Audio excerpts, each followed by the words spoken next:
محدثة بدعة وكل بدعة ضلالة وكل ضلالة في النار. أيها الناس اتقوا الله عباد الله. أعوذ بالله من الشيطان الرجيم. بسم الله الرحمن الرحيم. وأما من خاف مقام ربه ونهى النفس عن الهوى فإن الجنة هي المأوى. ബഹുമാനിയായ സത്യവിശ്വാസികളെ, അള്ളാഹുവിൻ്റെ വിധിവിലക്കുകൾ ജീവിതത്തിൻ്റെ എല്ലാ മേഖലകളിലും കഴിവിൻ്റെ പരമാവധി പാലിച്ച് ജീവിക്കണമേ എന്ന് ശക്തമായ ഭാഷയിൽ എന്നോടും തുടർന്ന് നിങ്ങൾ ഓരോരുത്തരോടും ഉണർത്തുകയാണ്. ആ രൂപത്തിൽ ജീവിച്ച് വിജയം കൈവരിക്കുന്ന സത്യവിശ്വാസികളിൽ അള്ളാഹു നമ്മളെ എല്ലാവരെയും ഉൾപ്പെടുത്തി അനുഗ്രഹിക്കുമാറാകട്ടെ. നമ്മുടെ ഈ ഒരു ആധുനിക കാലത്ത് സ്കൂൾ, കോളേജ് വിദ്യാഭ്യാസം കഴിഞ്ഞ് പുറത്തിറങ്ങുന്ന നമ്മുടെ മക്കൾക്ക് ആ ഒരു വിദ്യാഭ്യാസം കൊണ്ട് എത്രത്തോളം മാറ്റമുണ്ടാകുന്നുണ്ട് എന്ന ഒരു ചിന്തയിലേക്കാണ് ഇൻഷാ അല്ലാഹ് ഇന്ന് ഒരല്പസമയം ഞാൻ നിങ്ങളുടെ ശ്രദ്ധ ക്ഷണിക്കുന്നത്. പ്രോഗ്രസ് കാർഡുകളിൽ A+കൾ കിട്ടിയ കുട്ടികളെ നമുക്ക് പരിചയമുണ്ട്. പക്ഷെ ആ കുട്ടികളിൽ പല കുട്ടികളും ജീവിതത്തിൽ A+ പോയിട്ട് BO CO പോലും കിട്ടാൻ പ്രയാസപ്പെടുന്നത് നമ്മൾ കണ്ടുവരുന്നു. കുടുംബ ജീവിതത്തിൽ തകർച്ച അനുഭവപ്പെടുന്നു. വ്യക്തി ജീവിതത്തിൽ, സാമൂഹ്യ ജീവിതത്തിൽ, സാമ്പത്തിക മേഖലയിലൊക്കെ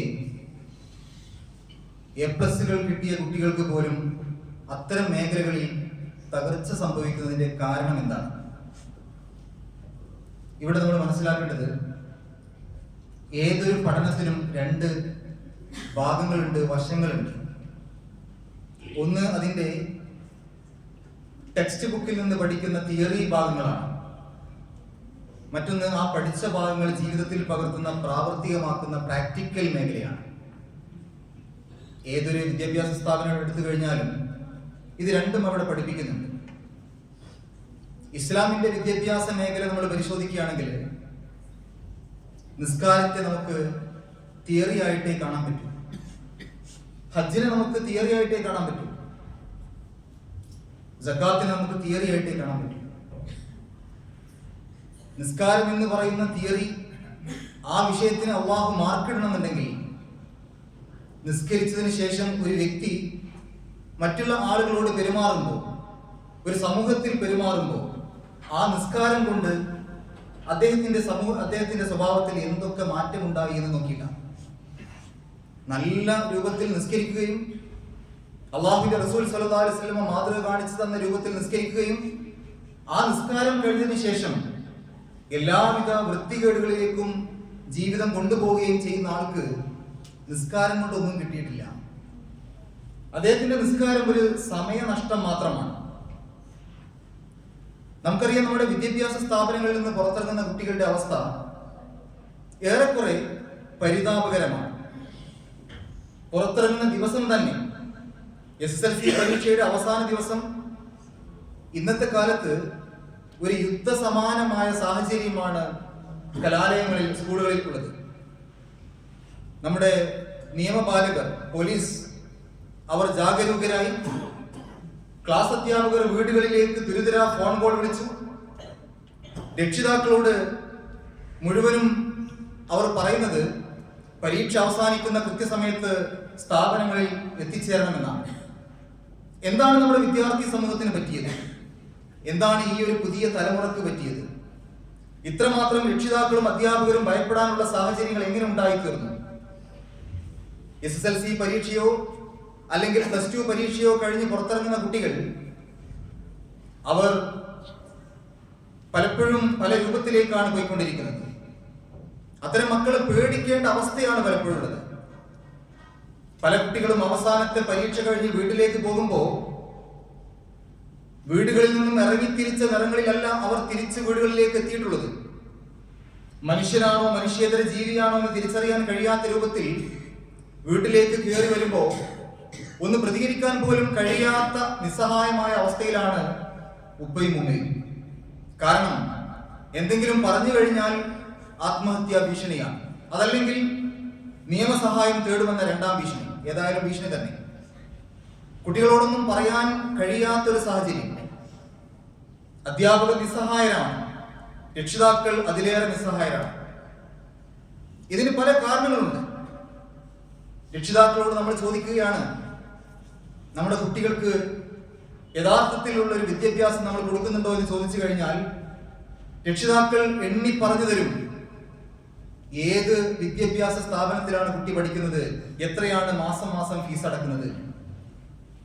നമ്മൾ തെറ്റിദ്ധരിച്ചിരിക്കുകയാണ്, രക്ഷിതാക്കൾ തെറ്റിദ്ധരിച്ചിരിക്കുകയാണ്, പേര് കേട്ടൊരു വിദ്യാഭ്യാസ സ്ഥാപനത്തിൽ ഉയർന്ന ഫീസും കൊടുത്ത് കുട്ടിയെ ചേർത്ത് കഴിഞ്ഞാൽ ആ കുട്ടിക്ക് വിദ്യാഭ്യാസം കിട്ടുമെന്നുള്ളത്. യഥാർത്ഥത്തിൽ അവിടെ നിന്ന് കിട്ടുന്നത് ഞാൻ ആദ്യം പറഞ്ഞ തിയറി മാത്രമാണ്.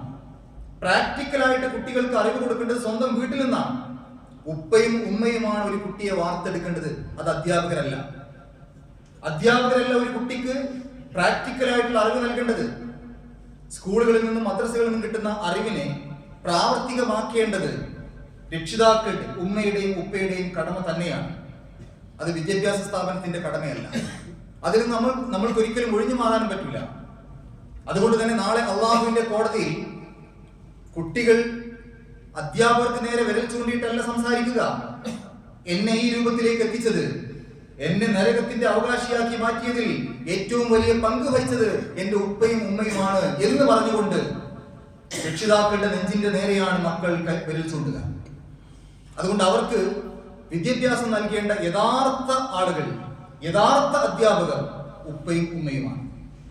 അവിടെ നമ്മൾ വിജയിച്ചിട്ടുണ്ടോ പരാജയപ്പെട്ടിട്ടുണ്ടോ, ഇതാണ് നമ്മൾ നോക്കേണ്ടത്. നമ്മുടെ കാലത്തൊക്കെ അവസാന പരീക്ഷ കഴിഞ്ഞ് പോകുമ്പോൾ ഓരോ അധ്യാപകരെയും കണ്ട് കണ്ണീരോടുകൂടി യാത്ര പറയുന്ന ഒരു കാലമുണ്ടായിരുന്നു. മുതിർന്ന ആളുകൾക്കറിയാം അത്. ഇന്ന് അധ്യാപകർ കുട്ടികൾ എൻ്റെ അടുത്തൊന്നും വരരുതേ എന്ന് ആഗ്രഹിക്കുന്നുവെങ്കിൽ നമ്മുടെ മക്കൾക്ക് എന്ത് സംഭവിച്ചു? അന്നത്തെ കാലത്ത് 4 ചുവരുകൾക്കുള്ളിൽ കിട്ടിയിരുന്ന എന്തെങ്കിലും ഇവർക്ക് നഷ്ടപ്പെട്ടിട്ടുണ്ടോ, കിട്ടാതിരിക്കുന്നുണ്ടോ? ഇത് അന്വേഷിക്കേണ്ട ഒരു കാര്യമാണ്.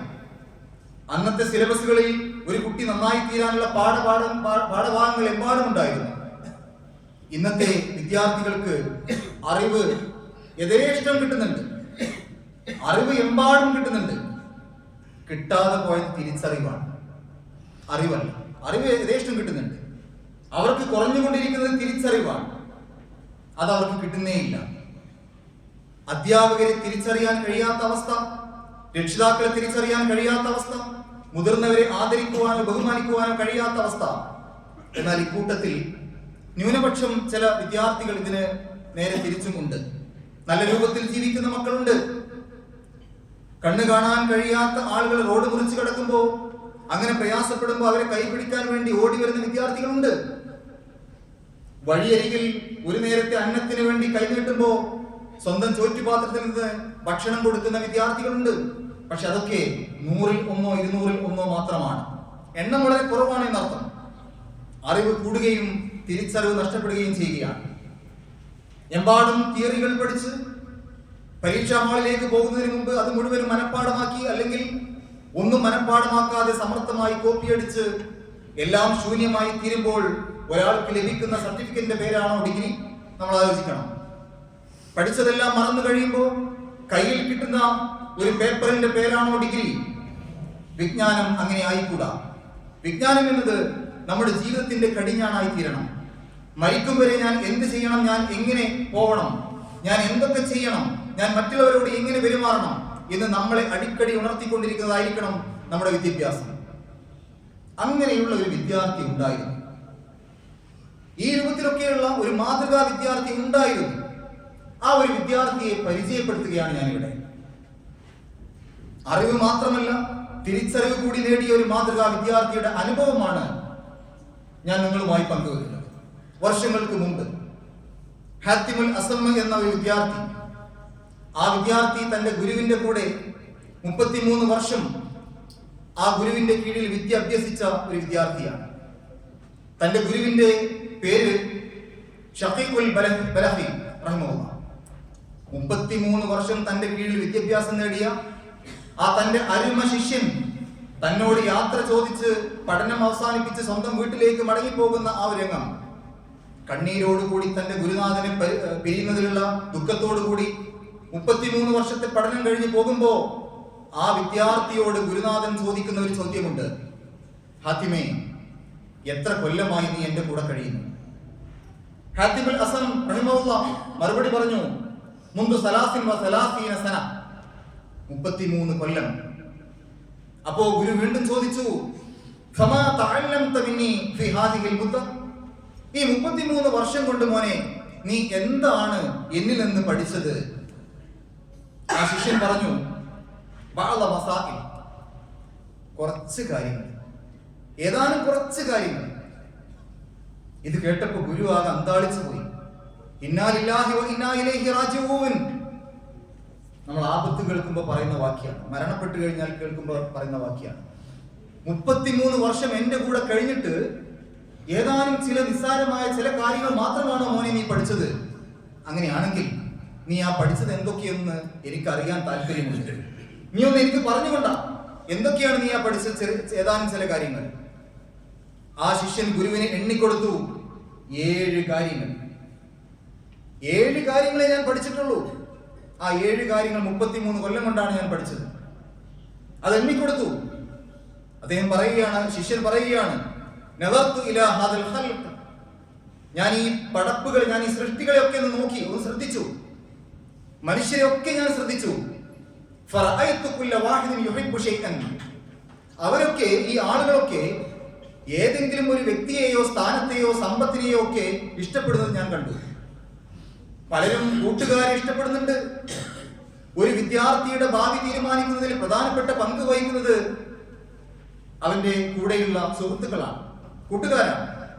അതുകൊണ്ടാണ് റസൂലുള്ളാഹി സ്വല്ലല്ലാഹു അലൈഹി വസല്ലം പറഞ്ഞത്, നിങ്ങൾ എപ്പോഴും ഫൽയൻദുർ ഇലാ മൻ യുഖാലിർ, ആരെയാണ് കൂട്ടുകാരനാക്കേണ്ടത് എന്ന് 100 വട്ടം ചിന്തിക്കണം. നിങ്ങൾ രക്ഷിതാക്കളെക്കാളും അധ്യാപകരെക്കാളും കൂട്ടുകാരെ സ്നേഹിക്കുന്ന ഒരു തലമുറ ജീവിക്കുന്ന കാലഘട്ടമാണിന്ന്.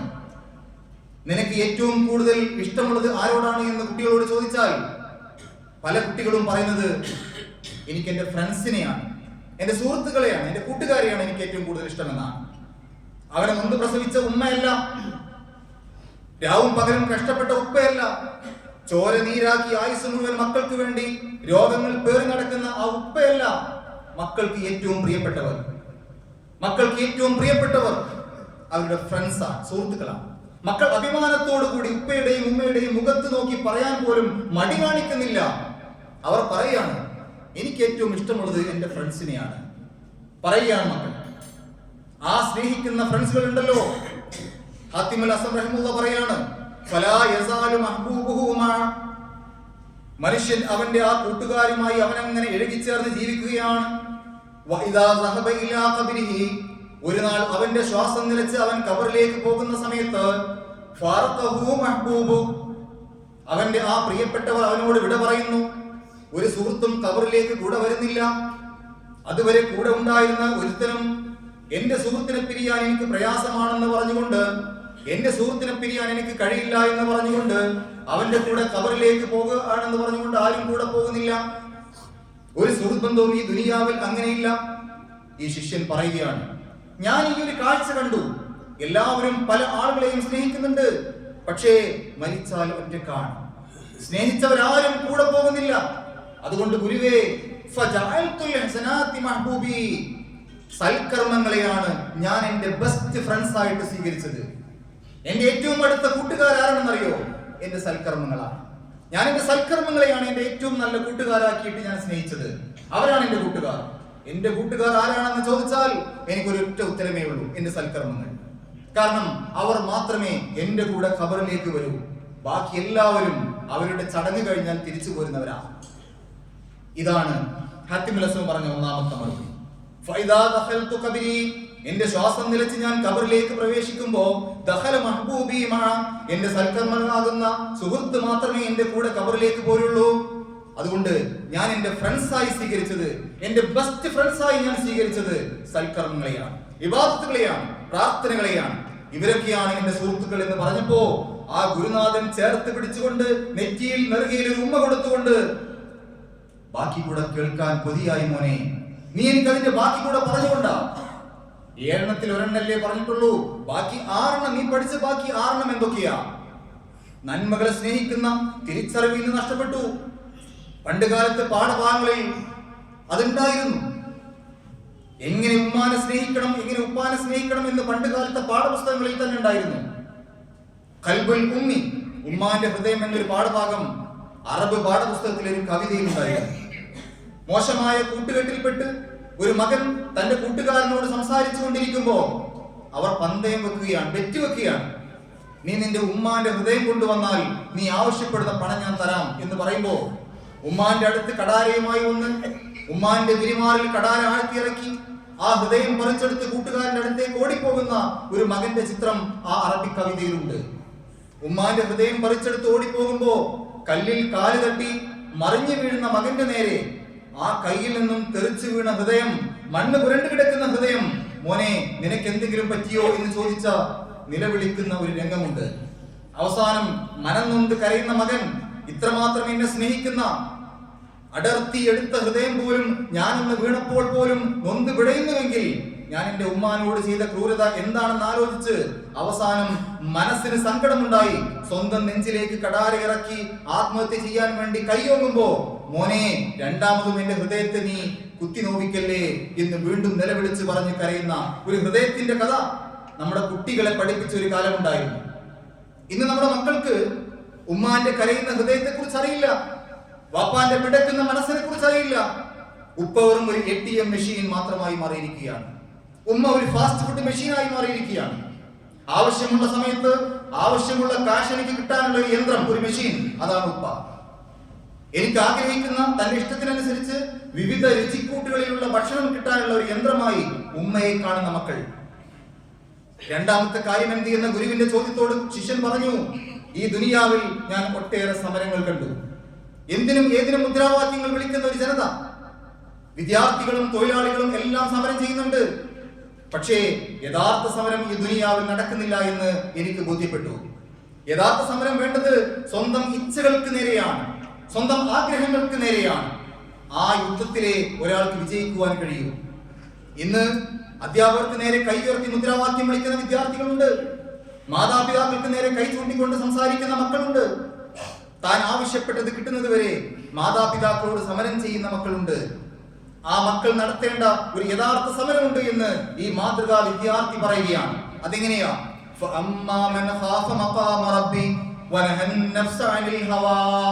ഞാൻ ഊതി വെച്ച ആയത്ത് 79-ാമത്തെ അധ്യായം സൂറത്ത് നാസിയാത്തിന്റെ 40-41 ആയത്തുകൾ.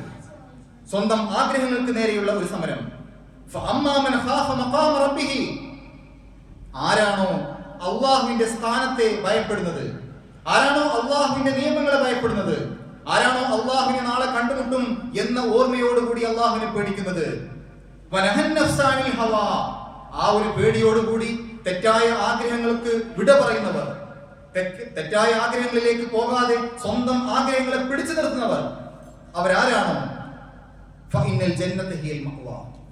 അത്തരം ആളുകൾക്ക് എത്തിപ്പെടാനുള്ള അവസാനത്തെ സങ്കേതം യാതൊരു സംശയവും വേണ്ട സ്വർഗമാണ്.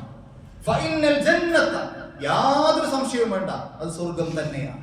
സ്വന്തം ഇച്ഛകളെ, സ്വന്തം ആഗ്രഹങ്ങളെ, സ്വന്തം ഇഷ്ടങ്ങളെ പിടിച്ചടക്കാൻ, നിയന്ത്രിക്കാൻ കഴിവുള്ള ഏതൊരാൾക്കും, അള്ളാഹുവിന്റെ മാർഗത്തിൽ ജീവിക്കാൻ കഴിവുള്ള ഏതൊരാൾക്കും എത്തിപ്പെടാനുള്ള അവസാന സങ്കേതം അത് സ്വർഗമാണ്.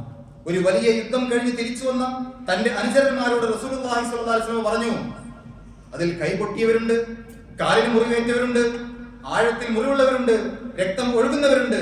അങ്ങനെ ആ യുദ്ധം കഴിഞ്ഞ് തിരിച്ചു വന്ന് ഇരിക്കുന്ന, വിശ്രമിക്കുന്ന ആ ഒരു സഹാബ കിറാമിനോടാണ് അല്ലാഹുവിന്റെ റസൂൽ സ്വല്ലല്ലാഹു അലൈഹി വസല്ലം പറയുന്നത്, നമ്മളിപ്പോൾ കഴിഞ്ഞത് ചെറിയൊരു യുദ്ധമാണ്, ഇതിനേക്കാൾ വലിയൊരു യുദ്ധത്തിന് ഇനി എല്ലാവരും തയ്യാറായിക്കോളൂ. സ്വഹാബത്തിനാകട്ടെ എഴുന്നേറ്റ് നിൽക്കാൻ കഴിയാത്ത അവസ്ഥയാണ്, വേദന കൊണ്ട് പുളയുന്ന അവസ്ഥയാണ്. വേദന കൊണ്ട് പുളയുന്ന അവർ ചോദിച്ചു, പ്രവാചകരെ ഇനിയും ഒരു യുദ്ധം? ഇങ്ങനെയൊക്കെയുള്ള ഈ ഒരു യുദ്ധം കഴിഞ്ഞ്, വലിയൊരു യുദ്ധം കഴിഞ്ഞ് ഈ രൂപത്തിൽ നിൽക്കുന്ന നമുക്ക് ഇനിയും ഒരു യുദ്ധമോ? അപ്പോൾ റസൂലുള്ളാഹി പറഞ്ഞു, അതെ, മനുഷ്യ ജീവിതം മുഴുവനും വലിയൊരു യുദ്ധക്കളമാണ്. ആ യുദ്ധം ആയുധങ്ങൾ കൊണ്ടുള്ള യുദ്ധമല്ല, അത് സ്വന്തം ആഗ്രഹങ്ങൾക്കും അഭിലാഷങ്ങൾക്കും നേരെ പടവാളേന്തുന്ന സമരമാണ്.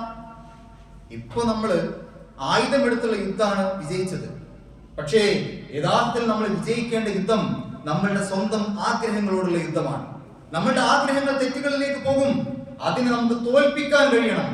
നമ്മുടെ ആഗ്രഹങ്ങളെ, തെറ്റായ ചിന്തകളെ, തെറ്റായ ഇഷ്ടങ്ങളെ നമുക്ക് നിയന്ത്രിക്കാൻ കഴിയണം. ആ യുദ്ധത്തിൽ വിജയിച്ചാലേ നാളെ അള്ളാഹുവിന്റെ കോടതിയിൽ വിജയിക്കൂ. അള്ളാഹുവിന്റെ റസൂൽ സ്വല്ലല്ലാഹു അലൈഹി വസല്ലം പഠിപ്പിച്ചു കൊടുക്കുകയാണ്, അഫ്ദലുൽ ജിഹാദി ജിഹാദുൽ ഹവാ, ഏറ്റവും വലിയ സമരം എന്ന് പറയുന്നത് സ്വന്തം ആഗ്രഹങ്ങൾക്ക് നേരെയുള്ള സമരമാണ്. അള്ളാഹുവിന്റെ പ്രവാചകൻ സ്വല്ലല്ലാഹു അലൈഹി വസല്ലം പഠിപ്പിച്ചു കൊടുക്കുകയാണ്.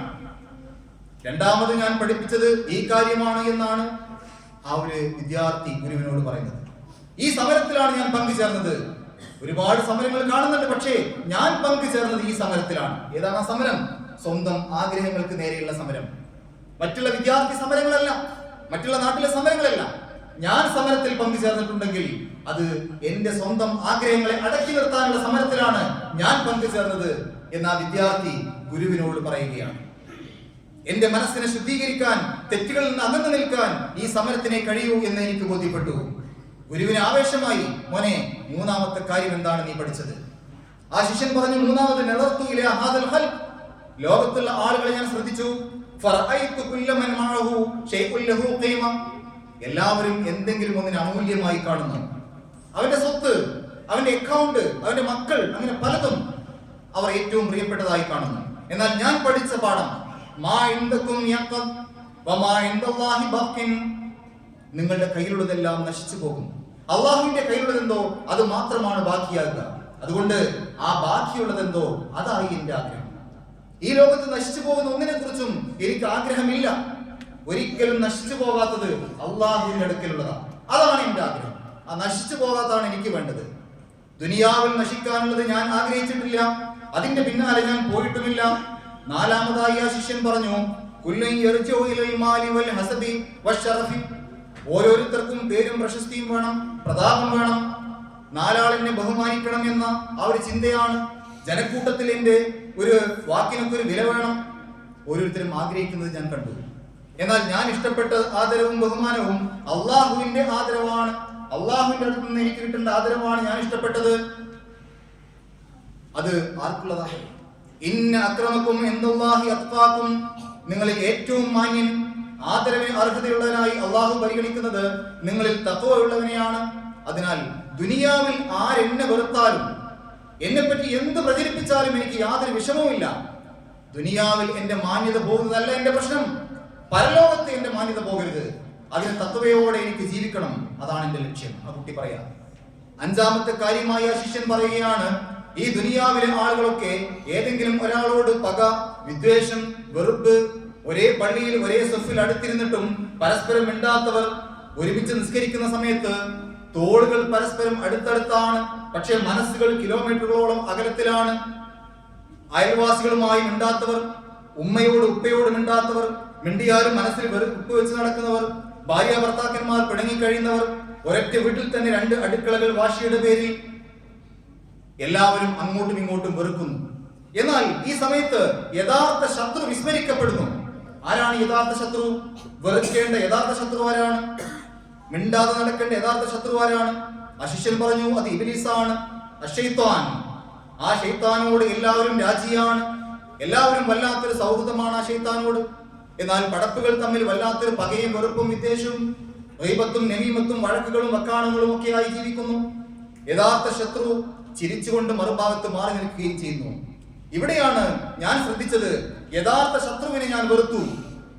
യഥാർത്ഥ ശത്രുവിനെ ഞാൻ വെറുത്തു, ഇബ്ലീസിനെ. ലോകത്തുള്ള എല്ലാ മനുഷ്യരെയും ഞാൻ സ്നേഹിച്ചു. സന്തോഷം കൊണ്ട് കണ്ണു നിറഞ്ഞ ആ ഗുരുവിന് അഭിമാനം തോന്നി. ആറാമതായി ആ ശിഷ്യൻ പറഞ്ഞു, ഈ ദുനിയാവിലെ മനുഷ്യരൊക്കെയും, എല്ലാവരും ദുനിയാവിലെയും മനുഷ്യരെല്ലാവരും പല കാര്യങ്ങളിലും അവനവന്റെ കാര്യങ്ങളെ ബലമേൽപ്പിക്കുന്നത് ഞാൻ കണ്ടു. പണമുള്ളവൻ ആശ്വസിക്കുകയാണ്, എന്ത് സംഭവിച്ചാലും എനിക്ക് കുഴപ്പമില്ല, എന്റെ കയ്യിൽ അത്യാവശ്യം പൈസ ഉണ്ടല്ലോ, ബാങ്ക് ബാലൻസ് ഉണ്ട്, അതുകൊണ്ട് എനിക്ക് എന്തൊക്കെ കുഴപ്പങ്ങൾ വന്നാലും യാതൊരു പ്രശ്നമില്ല, പേടിയില്ല, എന്റെ കയ്യിൽ പണമുണ്ട്. മകനോ മകളോ മരുമകനോ ആരെങ്കിലും ഒരാൾ ഡോക്ടറായിട്ട് വീട്ടിലുണ്ടെങ്കിൽ, കുടുംബത്തിലുണ്ടെങ്കിൽ, അത്തരം ആളുകൾക്ക് ഒരു ആശ്വാസമാണ്. എന്ത് സംഭവിച്ചാലും ഒരു ഡോക്ടർ വീട്ടിലുണ്ടല്ലോ. ഒരു വലിയ ആശുപത്രിയുടെ അടുത്താണ് നമ്മുടെ വീടെങ്കിൽ നമുക്കൊരു ആശ്വാസമാണ്. ആശുപത്രി അടുത്തുണ്ടല്ലോ, എനിക്കൊന്നും പേടിക്കാനില്ല. ഇങ്ങനെ ഓരോന്നിലും ഓരോരുത്തരും പരമേൽപ്പിക്കുന്നു, തവക്കുൽ ചെയ്യുന്നു. അടുത്തുള്ള ആശുപത്രിയിൽ ഡോക്ടറായ മകനിൽ പലതിലും ആളുകൾ ബലമേൽപ്പിക്കുന്നത് ഞാൻ കണ്ടു. ഇങ്ങനെ ഓരോന്നിലും നമ്മൾ ബലമേൽപ്പിക്കുന്നു. യഥാർത്ഥത്തിൽ ബലമേൽപ്പിക്കേണ്ടവനെ വിസ്മരിച്ചു പോകുന്നു, മറന്നു പോകുന്നു. കുടുംബത്തിൽ ഒരാൾക്ക് ഒരു ഓപ്പറേഷൻ ഉണ്ടെങ്കിൽ ആ ഡോക്ടറെ വീട്ടിൽ പോയി കാണുന്നു, അനസ്തീഷ്യ കൊടുക്കുന്ന ഡോക്ടറെയും പോയി കാണുന്നു. ആ ആശുപത്രിയിലെ വാർഡ് വൃത്തിയാക്കുന്ന വ്യക്തിയെ പോലും വേണ്ട രൂപത്തിൽ കണ്ട് കൈമടക്കി കൊടുത്ത് ഈ ദുന്യവിയായിട്ട് എന്തൊക്കെ ചെയ്യാനുണ്ടോ അത് മുഴുവൻ ശരിയാക്കി വെക്കും. പക്ഷേ ആ തിരക്കിനിടക്ക് റബ്ബിൽ തവക്കുൽ ചെയ്യാൻ വിട്ടുപോകും. ഈ ശിഷ്യൻ പറയുന്നു, ഞാൻ എന്റെ എല്ലാ പ്രശ്നങ്ങളും അള്ളാഹുവിൽ വരമേൽപ്പിച്ചു. അള്ളാഹുവിൽ ആര് വരമേൽപ്പിക്കുന്നുവോ അവന് അള്ളാഹു മതി. ഏഴാമതായി ആ ശിഷ്യൻ പറഞ്ഞു, മനുഷ്യരിലൊക്കെ ഒരു മ്ലാനത ഞാൻ കണ്ടു, ഒരു ദുഃഖം, ഒരു സങ്കടം, ആർക്കും തികഞ്ഞില്ല എന്ന ഭാവം, ഒന്നും തൃപ്തിയായിട്ടില്ല എന്ന ഭാവം, ഇനിയും എന്തൊക്കെയോ കിട്ടണമെന്ന ആഗ്രഹം. ഇത് കണ്ടപ്പോ വിശുദ്ധ ഖുർആനിലെ ഒരു ആയത്ത് എനിക്ക് പ്രചോദനമേകി. ആ കുട്ടി പറയുകയാണ്, മനുഷ്യർക്കുള്ള ജീവിത വിഭവങ്ങളൊക്കെ ഞാൻ വീതിച്ചു കൊടുത്തിട്ടുണ്ട്, അതിൽ നിങ്ങൾ തൃപ്തിപ്പെടണം.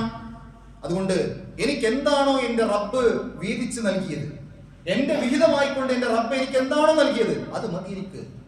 ഞാൻ അതിൽ തൃപ്തിപ്പെട്ടവനാണ്, എനിക്ക് കൂടുതലൊന്നും വേണ്ട. എന്റെ റബ്ബ് എനിക്ക് തന്നതിൽ ഞാൻ തൃപ്തിപ്പെട്ടിരിക്കുന്നു. എനിക്കതുകൊണ്ട് യാതൊരു അസ്വസ്ഥതയും എനിക്കില്ല, യാതൊരു ടെൻഷനും എനിക്കില്ല. എനിക്ക് ടെൻഷന്റെ ഗുളിക കഴിക്കേണ്ട ആവശ്യമില്ല. ഈ 7 കാര്യങ്ങളാണ് 33 വർഷങ്ങൾ കൊണ്ട് ഞാൻ പഠിച്ചത് എന്ന ശിഷ്യൻ പറയുകയാണ്. നോക്കണം, നമ്മൾ ഇന്ന് കലാലയങ്ങളിൽ, വിദ്യാഭ്യാസ സ്ഥാപനങ്ങളിൽ അധ്യാപകർ വിദ്യാർത്ഥികളുടെ ആദരവിന് വേണ്ടി കെഞ്ചുന്ന അവസ്ഥയാണുള്ളത്. ക്യാമ്പസുകളിൽ അധ്യാപകർ ഓരോരുത്തരും പറയുകയാണ്, മക്കളെ നിങ്ങൾക്ക് എന്താണ് പറ്റിയത്? അധ്യാപകർ ക്ലാസ് എടുക്കുമ്പോൾ ക്ലാസ്സിൽ കയറാത്ത കുട്ടികൾ, കയറിയവർ തന്നെ കോലാഹലങ്ങൾ ഉണ്ടാക്കുന്നവർ, ക്ലാസ്സിൽ കയറണമെങ്കിൽ പല പല നിബന്ധനകൾ. ഇതിനിടയിലും ഞാൻ നേരത്തെ സൂചിപ്പിച്ചതുപോലെ വേറിട്ട് നിൽക്കുന്ന ചില നല്ല കുട്ടികളുണ്ട്. സെന്റ് ഓഫ് പാർട്ടി എന്നുള്ള പേരിലൊക്കെ പലപ്പോഴും പണപ്പിരിവ് നടത്തിയിട്ട് അതുകൊണ്ട് കാട്ടിക്കൂട്ടുന്ന ഓരോ കോപ്രായങ്ങൾ, പെൺകുട്ടികളും ആൺകുട്ടികളും ഇടകലർന്നുള്ള പല പല കോപ്രായങ്ങൾ, വൃത്തികേടുകൾ. എന്നാൽ അതിനിടക്കും അത്തരം പാർട്ടിക്ക് വേണ്ടി 2000 രൂപ എല്ലാവരും നൽകണമെന്ന് പറഞ്ഞപ്പോ അതിൽ ചേരാതെ തന്റെ ചില കൂട്ടുകാരോട് ഇതേ പൈസ നമുക്ക് എന്തെങ്കിലും നല്ല കാര്യങ്ങൾക്ക് വേണ്ടി ഉപയോഗപ്പെടുത്തിക്കൂടെ എന്ന് ചോദിച്ചൊരു വിദ്യാർത്ഥി വേറിട്ട് നിൽക്കുന്നു. അന്നൊരു പ്രത്യേക ഡ്രസ് ഇട്ട് പരസ്പരം ചായം പൂശി ഡാൻസ് ചെയ്ത് ആ പൈസ തുലച്ചു കളയുന്നതിന് പകരം നല്ലൊരു കാര്യത്തിന് വേണ്ടി ഉപയോഗിക്കാമെന്ന് നിർദ്ദേശം വെച്ച മറ്റൊരു കുട്ടി. 20ഓളം കുട്ടികൾ ആ പറഞ്ഞത് ശരിവെച്ചു. അങ്ങനെ 40,000 രൂപയോളം കിട്ടി. ഇതുമായി തൊട്ടടുത്തുള്ള വൃദ്ധസദനത്തിൽ പോയി അവർക്ക് ഡ്രസ്സും ഭക്ഷണവും വാങ്ങിക്കൊടുത്ത് അവരെ തലോടി തിരിച്ചു പോരുമ്പോ കിട്ടിയ ഒരു നിർവൃതിയുണ്ട്. അതാണ് ഞങ്ങൾക്ക് ഏറ്റവും വലുത് എന്ന് പറഞ്ഞ കുട്ടി. ഈ രൂപത്തിൽ ജീവിക്കുന്ന കുട്ടികൾ എണ്ണം കുറവാണ്. ഇവിടെ എവിടെയാണ് നമ്മുടെ കയ്യിൽ പാകപ്പിഴവ് സംഭവിച്ചത്? നമ്മൾ കുട്ടികൾക്ക് വേണ്ടി, പഠനത്തിന് വേണ്ടി പൈസ ചെലവാക്കാത്തത് കൊണ്ടാണോ? നല്ല നല്ല പേര് കേട്ട വിദ്യാഭ്യാസ സ്ഥാപനങ്ങൾ ഇല്ലാത്തത് കൊണ്ടാണോ? അല്ല, അവിടെ നിന്ന് അറിവാണ് കിട്ടുന്നത്. തിരിച്ചറിവ് നൽകാൻ ആ കുട്ടികളുടെ ഏറ്റവും നല്ല അധ്യാപകരായി അള്ളാഹു നിശ്ചയിച്ചത് ഉപ്പയും ഉമ്മയുമാണ്. അവിടെ നമുക്ക് ഒഴിഞ്ഞു മാറാൻ പറ്റില്ല. ഞാൻ എന്റെ കുട്ടിയെ ഏറ്റവും നല്ല വിദ്യാഭ്യാസ സ്ഥാപനത്തിലേക്ക് പറഞ്ഞയച്ചിട്ടുണ്ട് എന്നൊരൊറ്റ കാരണം പറഞ്ഞുകൊണ്ട് നമ്മുടെ കുട്ടികളുടെ യഥാർത്ഥ അറിവ് പകരുന്നതിൽ നിന്ന് നമുക്ക് മാറുന്നുകൂടാ. അവർക്ക് പ്രാക്ടിക്കൽ ആയിട്ടുള്ള അറിവ് നൽകേണ്ടത്, യഥാർത്ഥത്തിലുള്ള അറിവ് നൽകേണ്ടത് ഉപ്പയും ഉമ്മയുമാണ്. ഒരുപാട് സർട്ടിഫിക്കറ്റുകളുടെ കെട്ടുകളുമായി നാളെ അള്ളാഹുവിന്റെ കോടതിയിൽ ഹാജരാകുന്ന സമയത്ത് അത് ഒരു സർട്ടിഫിക്കറ്റ് പോലും സ്വർഗത്തിലേക്ക് പോകാനുള്ള സർട്ടിഫിക്കറ്റ് അതിനകത്ത് ഇല്ല എങ്കിൽ നമ്മൾ ഇവിടെ ചെലവാക്കിയ മുഴുവൻ പൈസയും വെറുതെയാണ്. അതിൽ യാതൊന്നു പോലും ഉപകാരത്തിന് വിട്ടിട്ടില്ല. അതുകൊണ്ട് നമ്മുടെ മക്കൾക്ക് വിദ്യാഭ്യാസം നൽകുമ്പോൾ കടിഞ്ഞാണ് നമ്മുടെ കയ്യിലായിരിക്കണം. നമ്മളായിരിക്കണം അവർക്കുള്ള യഥാർത്ഥത്തിലുള്ള അറിവ് നൽകേണ്ടത്, തിരിച്ചറിവ് നൽകേണ്ടത്. ആ രൂപത്തിൽ ഏറ്റവും നല്ല നമുക്ക് കൺകുളിർമ നൽകുന്ന മക്കളായി നമ്മുടെ മക്കളെ അള്ളാഹു മാറ്റിയെടുക്കാൻ തൗഫീഖ് നൽകുമാറാകട്ടെ.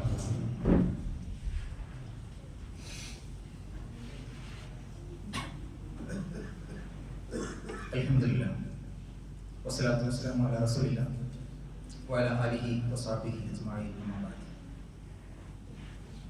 ഓരോ കാലഘട്ടം മാറി മറിയുമ്പോഴും ഒരുപാട് പുതിയ പുതിയ ആധുനിക സംവിധാനങ്ങൾ വരുമ്പോഴും രക്ഷിതാക്കൾ എന്നുള്ള രൂപത്തിൽ നമ്മുടെ കടമ കൂടുകയാണ്, കുറയുകയല്ല. യഥാർത്ഥത്തിലുള്ള വിദ്യാഭ്യാസം എന്ന് പറയുന്നത് അള്ളാഹുവിനെ കുറിച്ചുള്ള അറിവാണ്. അള്ളാഹുവിനെ കുറിച്ചുള്ള അറിവും നാളെ പരലോകത്ത് എനിക്ക് വിജയം വരിക്കണമെന്നുള്ള ആഗ്രഹവും ഒത്തുചേരുമ്പോഴാണ് ഒരു മനുഷ്യൻ വിജയിക്കുന്നത്. അത്തരം വിജയങ്ങളിലേക്കാണ് നമ്മൾ നമ്മുടെ മക്കളെ കൈപിടിച്ച് ഉയർത്തേണ്ടത്. ചെറിയ കുട്ടികളാകുന്നത് മുതൽ തന്നെ മക്കൾക്ക് നമ്മൾ പകർന്നു നൽകേണ്ടത് ഇത്തരം ഒരു അറിവാണ്. അള്ളാഹുവിനെ കുറിച്ചുള്ള അറിവും അതിനനുസരിച്ചുള്ള ജീവിത ചിട്ടകളും. നമ്മുടെ വീടുകളിൽ ഉപ്പയും ഉമ്മയും പെരുമാറുന്നത് കണ്ടിട്ടാണ് മക്കൾക്ക് യഥാർത്ഥത്തിലുള്ള വിദ്യാഭ്യാസം അവർ മനസ്സിൽ നടക്കുന്നത്. അതുകൊണ്ട് നമ്മൾ മാതൃകളായി മാറുക, ഉപ്പയും ഉമ്മയും മാതൃകളായി മാറുക. എൻ്റെ ഉപ്പയെയും ഉമ്മയും കണ്ടിട്ടാണ് ഞാൻ ഈ രൂപത്തിൽ ആയത് എന്ന് പറയാൻ ഏതൊരു കുട്ടിക്കും സാധിക്കണം. മക്കളുടെ മുഖത്ത് നോക്കി എന്നെ കണ്ട് നീ പഠിക്കല്ലേ എന്ന് പറയേണ്ട ഒരു അവസ്ഥ നമുക്കില്ലാതിരിക്കണം. അതുകൊണ്ട് രക്ഷിതാക്കൾ മാതൃകളായി മാറുക. അപ്പോൾ നമുക്ക് മാതൃകാ വിദ്യാർത്ഥികൾ നമ്മുടെ നാട്ടിലുണ്ടാകും. അള്ളാഹു ആ രൂപത്തിൽ ഏറ്റവും നല്ല വിദ്യാർത്ഥികളായി, ഏറ്റവും നല്ല മക്കളായി നമ്മുടെ എല്ലാവരുടെയും മക്കളെ മാറ്റിത്തരുമാറാകട്ടെ. പറഞ്ഞോ അറിയാതെയോ ചെയ്തു പോയ എല്ലാ തെറ്റുകുട്ടികളും നമുക്ക് ഏവർക്കും അള്ളാഹു പുറത്ത് മാപ്പാക്കി തരുമാറാകട്ടെ. നമ്മളിൽ നിന്ന് മരിച്ചു പോയ ആളുകൾക്ക് അള്ളാഹു മഹഫറത്തും മർഹമത്തും നൽകി അനുഗ്രഹിക്കുമാറാകട്ടെ. മാരകമായ രോഗങ്ങളിലും അപകടമായ മരണങ്ങളിൽ നിന്നും അള്ളാഹു നമ്മളെല്ലാവരെയും കാത്തുരക്ഷിക്കുമാറാകട്ടെ. ഖബർ ശിക്ഷയിൽ നിന്ന് അവൻ നമ്മളെല്ലാവരെയും കാത്തുരക്ഷിക്കുമാറാകട്ടെ. നമ്മളെല്ലാവരുടെയും ഖബറിടം അള്ളാഹു പ്രകാശപൂരിതവും വിശാലമാക്കി തീർക്കുമാറാകട്ടെ. അള്ളാഹു നമ്മുടെ ഇണകളിൽ നിന്നും മക്കളിൽ നിന്നും കൺകുളിർന്ന് നൽകുമാറാകട്ടെ. ഏറ്റവും എളുപ്പത്തിൽ വിചാരണ ചെയ്യപ്പെടുന്ന സത്യവിശ്വാസികളിൽ അള്ളാഹു നമ്മളെല്ലാവരെയും ഉൾപ്പെടുത്തി അനുഗ്രഹിക്കുമാറാകട്ടെ. اللهم اغفر للمؤمنين والمؤمنات والمسلمين والمسلمات الأحياء منهم والأموات إنك مجيب الدعوات يا قاضي الحاجات. اللهم أعز الإسلام والمسلمين وأذل الشرك والمشركين ونجنا من القوم الظالمين. اللهم أجرنا من النار، اللهم أجرنا من النار، اللهم أجرنا من النار. ربنا هب لنا من أزواجنا وذرياتنا قرة أعين واجعلنا للمتقين إماما. ربنا آتنا في الدنيا حسنة وفي الآخرة حسنة وقنا عذاب النار. ربنا تقبل منا إنك أنت السميع العليم وتب علينا إنك أنت التواب الرحيم.